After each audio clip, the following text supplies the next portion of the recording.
हाँ जी जनाब, क्या हाल है? ठीक है। क्रिकेट फीवर ख़त्म हो गया। तो मैंने कहा कि अपने दोस्तों से मुलाकात की जाए। बात कुछ यूँ है कि आजकल जो है वो मैं एक नावल पढ़ रहा हूँ, 40 रूल्स ऑफ लव। तुर्क मुसन्निफ़ा हैं अल शफ़ीक, उन्होंने लिखा है जिसमें ना मौलाना रूम और शम्स तब्रेज़ दोनों की मुलाकात का अहवाल लिखा है। और उसकी बुनियाद जो है वो शम्स तब्रेज़ के मोहब्बत के 40 असूल पे रखी गई है।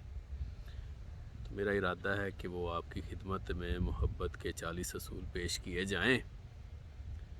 ठीक है ना? इसको मोहब्बत के 40 चिराग इश्क के भी कहा जाता है। पहला असूल जो है वो शम्स तब्रेज़ फरमाते हैं कि ठंड बड़ी है। ये असूल नहीं है, ये मैं सिर्फ बता रहा हूँ कि ठंड है। कहते हैं कि हम खुदा के मुतल्लिक जो गुमान रखते हैं ना, वो दरअसल हमारी अपनी ज़ात होती है, हमारी अपनी शख्सियत होती है। हमारे गुमान हमारी ज़ात का अक्स होते हैं।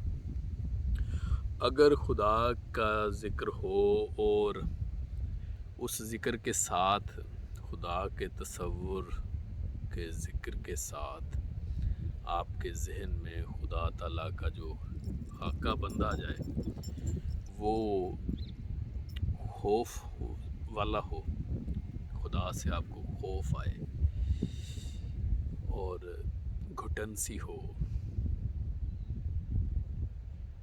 तो समझें कि आपकी ज़ात एक खौफ दिलाने वाली ज़ात है।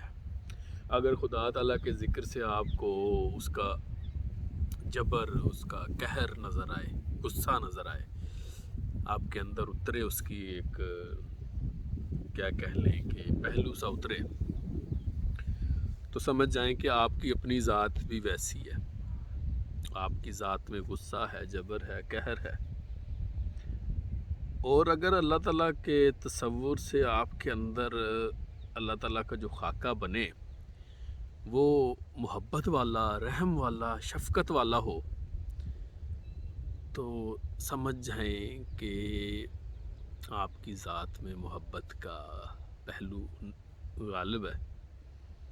आपके अंदर रहम है लोगों के लिए, और आप लोगों के लिए शफ़क़त रखते हैं।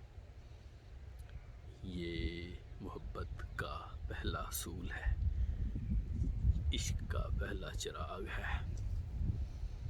और अगर मैं ये कहता हूँ कि अगर आपको लगे कि आपके अंदर जबर, कहर, जुल्म है, तो उसे बदल लें।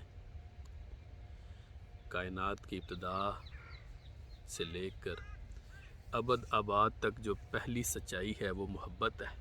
अपने अंदर मोहब्बत पैदा करें। ठीक है ना? चलें, दूसरे असूल के साथ फिर कभी मुलाकात होगी। फरिश्तान शाह को इजाज़त दे। खुदा हाफिज़।